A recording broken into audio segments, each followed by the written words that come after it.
professora Bárbara Barbosa, doutoranda em História da Saúde pela Fundação Oswaldo Cruz, no Rio de Janeiro, me convidou para um bate-papo, para uma conversa sobre história da ciência.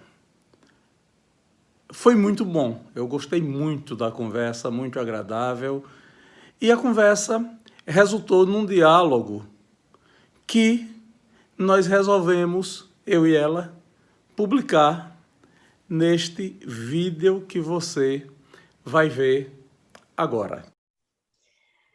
Professor, a historiografia vem mostrando e vem rompendo, né, com a ideia de que o Brasil não teve uma experiência, não experimentou movimentos científicos na colônia e no império, né, e que isso só veio acontecer com a formação das universidades na década de 30 do século XX. Os historiadores vêm mostrando que mesmo na colônia e no império, é possível perceber grupos voltados à ciência, ou então sujeitos que trabalharam em prol da formação de um conhecimento científico, né? Então, sendo possível, assim, fazer uma história das ciências num período mais recuado no Brasil. Nós percebemos uma pesquisa sua em torno do Antônio Muniz, né? Que é um personagem sergipano dedicado à ciência no século XIX e que se insere nesse debate de maneira pioneira, porque desde 2005 você já aponta, né, a necessidade de pesquisar esse período e pesquisar esse sujeito, né? Então, para o início da nossa conversa, eu gostaria de saber como é que o Antônio Muniz aparece nas suas pesquisas. Como é que o Antônio Muniz acaba sendo naturalista no século XIX? Perfeito.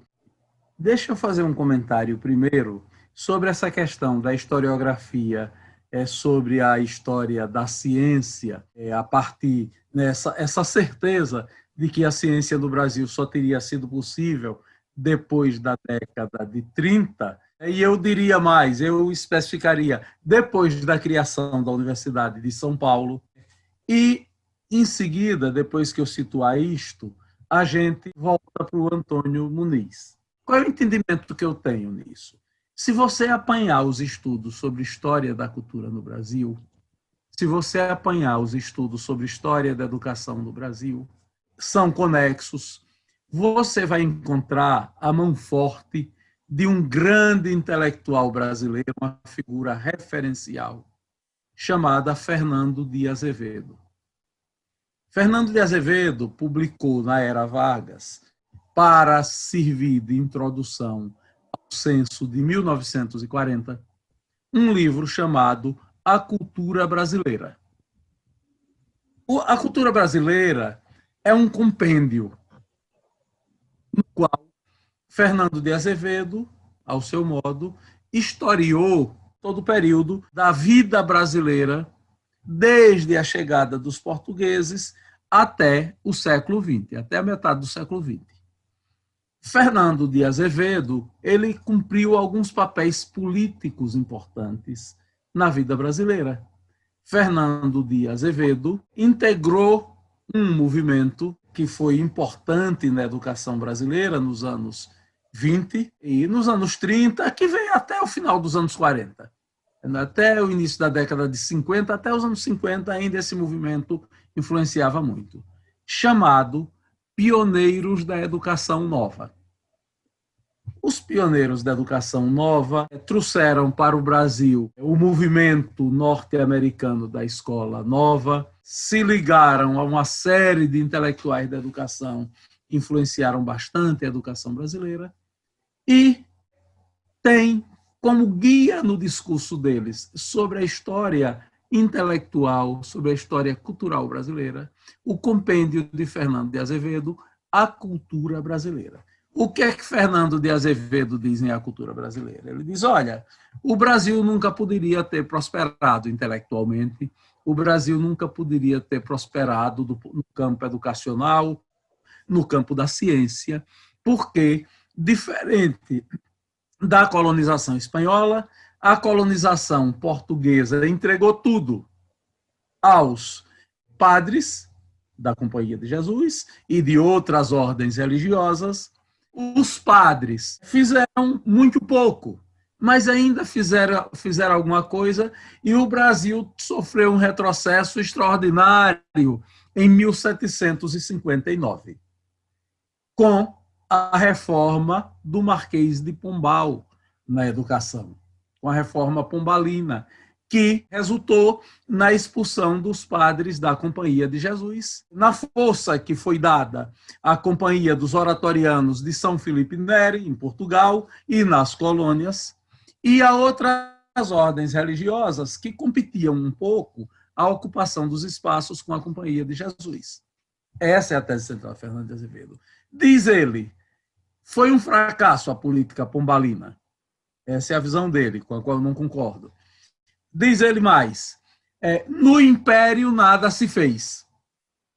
Não houve pontualmente a questão aí de criar 2 faculdades de Direito e 2 faculdades de Medicina no Império, mas nada mais se fez em termos de educação, em termos de cultura no Brasil. Não se estimulou a criação de universidades, não se estimulou a formação intelectual, não se estimulou a pesquisa científica.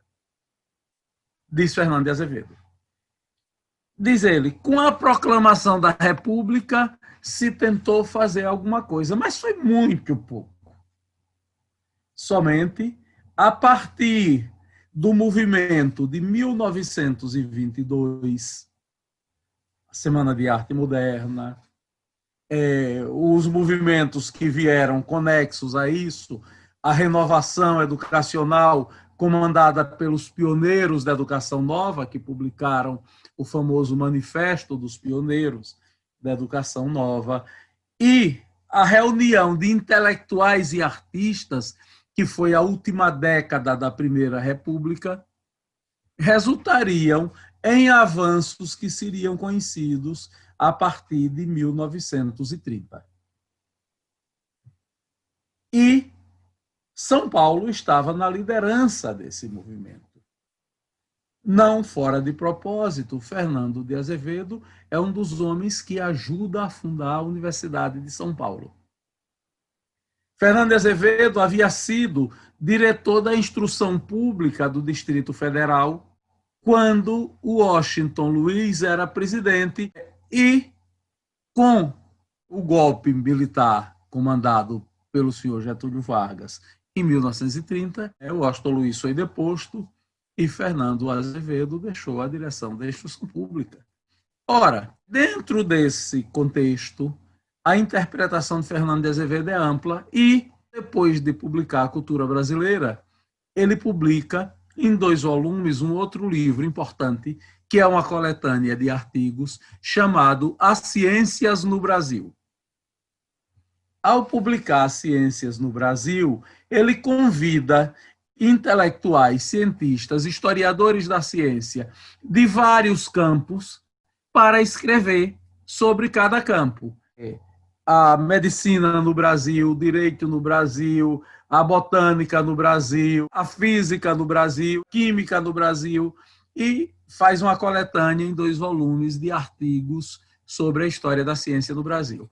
Todos esses leitores diletos de A Cultura Brasileira de Fernando de Azevedo, todos eles constroem uma história de, digamos assim, entre aspas, de inauguração. A história só é possível depois que o meu grupo ocupa a cena. Antes da chegada do meu grupo, nós estamos discutindo a história impossível, porque não havia meios para que essa história acontecesse e se realizasse. Não havia uma universidade, foi meu grupo que criou a universidade. Não havia ciência, porque foi meu grupo que criou as condições para que a pesquisa científica existisse. Ora, isto é, na verdade, desprezar uma tradição portuguesa de estudos sobre mineralogia, de estudos para aproveitamento de recursos minerais da colônia, de estudos científicos para otimizar algo que era extremamente importante antes do século XX, que era a renda da pesca, de estudos que visavam explorar a flora e a fauna brasileira, de estudos que visavam explorar os recursos minerais que o Brasil oferecia, explorar com objetivos econômicos. Eu dou um exemplo. Uma das figuras no processo de independência do Brasil chama-se José Bonifácio de Andrade e Silva. José Bonifácio, que foi um grande humanista, que teve uma formação em humanidades muito grande, ele, antes de tudo, era funcionário do Reino de Portugal, funcionário público português, como cientista. Ele fiscalizava as minas. Ele era um homem com uma formação na parte, digamos assim, dura das ciências, na parte das ciências naturais, muito aprofundada, que passou muitos anos estudando na Europa, estudando em universidades europeias. E que é conhecido por nós, todavia, pela sua condição de político e de um grande especialista nas humanidades. Mas, na verdade, o grande trabalho dele foi no campo das ciências da natureza. E como ele, há dezenas. E nessas dezenas, nós podemos colocar os botânicos. Por exemplo, várias vezes a Igreja Católica é criticada por oferecer um ensino clássico, um ensino voltado para as coisas do espírito, por cultivar a língua latina, no máximo, e por oferecer estudos de especulação filosófica. Todavia, se você pegar a pesquisa de botânica, a pesquisa de química, a pesquisa de física, antes do século XX, você vai encontrar uma quantidade extraordinária de padres estudando, produzindo, publicando, contribuindo. A gente não pode esquecer que o século XIX, por exemplo, foi o século das grandes expedições, que já era desde o século XVIII. Mas no XIX isto se intensificou mais. Ora, as grandes expedições tinham dois objetivos: o objetivo militar estratégico e o objetivo científico, de conhecer as potencialidades, as possibilidades de recursos minerais, de recursos vegetais e do reino animal para o desenvolvimento econômico. É isso que fazem as grandes expedições científicas do século XIX e do século XVIII. Então, veja, como não é possível como é possível não falar em ciência? Ademais, há uma coisa que eu quero lembrar. Não é só no Brasil. Se você for à Inglaterra é assim, se for a Portugal é assim, se for a França é assim, a Espanha é assim. Antes do século XX, até a metade do século XIX, as grandes sociedades científicas eram mais importantes na pesquisa do que as grandes universidades. As universidades se tornaram grandes centros de pesquisa científica. Mas esse é um processo que se intensifica já no fim do século XIX. Até a metade do século XIX, era real sociedade, etc., de medicina, de química, de geografia, de astronomia, que reunia os homens de ciência. Não eram as universidades. E, nesse contexto, se a gente for procurar, a gente vai achar muita produção científica e muita pesquisa científica. Agora, é necessário, do ponto de vista historiográfico, para encontrar que a gente se liberte e vá para além dos marcos fincados no cenário do debate pelo professor, esse grande intelectual brasileiro, um homem genial, que foi Fernando de Azevedo. Era essa observação que eu queria fazer sobre essa questão dos estudos da história da ciência. É necessário fazer uma revisão historiográfica do discurso de Fernando de Azevedo. A pesquisa em História da Educação fez essa revisão historiográfica. Eu acho que a pesquisa sobre história da ciência precisa aprofundar e tornar uma massa crítica ampla esse debate. Até porque há uma coisa que a gente observa: o debate sobre história da ciência ainda tem muito de filosofia. E, muitas vezes, falta história e tem excesso de especulação filosófica. É o modo como eu leio o que está posto. Fantástico, professor. Realmente pavimenta o nosso entendimento em torno do objeto da sua pesquisa, né? E demonstra muito a sua experiência enquanto pesquisador, como historiador, porque, de fato, a perspectiva que você tem no texto é justamente essa recusa da República em admitir que no Império nós tivemos uma experiência científica e também a influência da Igreja. E aí, no caso em particular do Antônio Muniz, ele tem uma influência do Frei Veloso, né, que podemos falar mais adiante.